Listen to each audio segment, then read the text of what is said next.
ख्रिस्तामध्ये माझ्या प्रिय भाविकांनो, प्रार्थना आणि प्रार्थनेचं महत्त्व सांगत असताना प्रभू येशू ख्रिस्त आपल्याला प्रार्थना काय असते आणि प्रार्थना आपण कशी केली पाहिजे याविषयी सुंदर असं प्रबोधन करत आहे.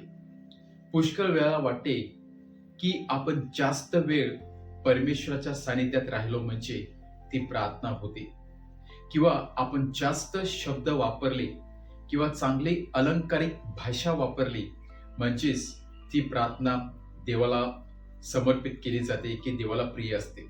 असं काही नाही. तर प्रार्थना ही माणसाच्या जीवनाशी अगदी निगडीत असते. माणसाच्या जीवनाचा एक अविभाज्य घटक असतो आणि प्रार्थनेला करण्यासाठी आपल्याला कोणाचं सांगावंसे वाटत नाही की कोणाला आपल्याला शिकवावं लागत नाही.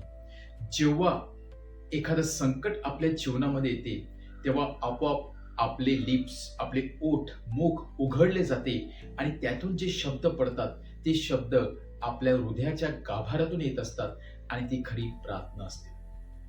जेव्हा आपलं 2 वेळचं चांगलं जेवण मिळत नाही किंवा जेवणासाठी आपली उपासमार होत असते, तेव्हा आपले गुडघे त्या परमेश्वरासमोर टेकले जातात आणि आपोआप त्या हृदयाच्या गाभाऱ्यातून आणि डोळ्यातून अश्रू येऊन जे आपण परमेश्वराकडे याचना करतो त्याला आपण प्रार्थना असे म्हणतात.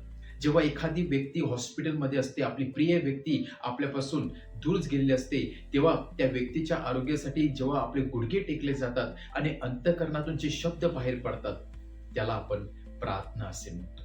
आणि म्हणूनच प्रभू येशू ख्रिस्ताने एक सुंदर अशी प्रार्थना आपल्या शिष्यांना शिकवली. ती प्रार्थना म्हणजेच आमच्या स्वर्गीय बापा. होय, जो बाप, जो वडील आपल्या मुलांसाठी काही करण्यासाठी तयार आहे, त्या वडिलांकडे मुलगा कशा प्रकारे जातो तशा प्रकारची प्रार्थना प्रभू येशू ख्रिस्ताने शिकवलेली आहे.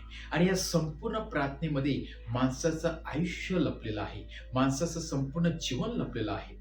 जेणेकरून तिथे भाकरीचा उल्लेख केलेला आहे, तिथे क्षमेचा उल्लेख केलेला आहे, तिथे पापाचा उल्लेख केलेला आहे, तिथे स्वर्गाचा उल्लेख केलेला आहे, तिथे धरतीचा उल्लेख केलेला आहे. या सर्व गोष्टी परमेश्वराने सर्व मिळून मनुष्यासाठी एक सुंदर अशी प्रार्थना तयार करून दिलेली आहे. किंवा म्हणजेच याचा अर्थ की जेव्हा आपण प्रार्थना करतो तेव्हा आपण एकटे कधीच नसतो. आपला स्वर्गीय पिता, त्याचं सामर्थ्य आपल्या आजूबाजूला होत असते. जेव्हा आपण प्रार्थना करतो तेव्हा स्वर्गातील दूत जणू काही या धरतीवरती येत असतात. स्वर्ग आणि धरती ही एक समान किंवा एकजूट होत असते. जेव्हा आपण प्रार्थना करतो तेव्हा परमेश्वर दररोज आपली शारीरिक गरज, आध्यात्मिक गरज भागवण्यासाठी प्रयत्न करत असतो. जेव्हा आपण प्रार्थना करतो तेव्हा परमेश्वर आपल्या पापांची क्षमा करण्यासाठी नेहमी तयार असतो.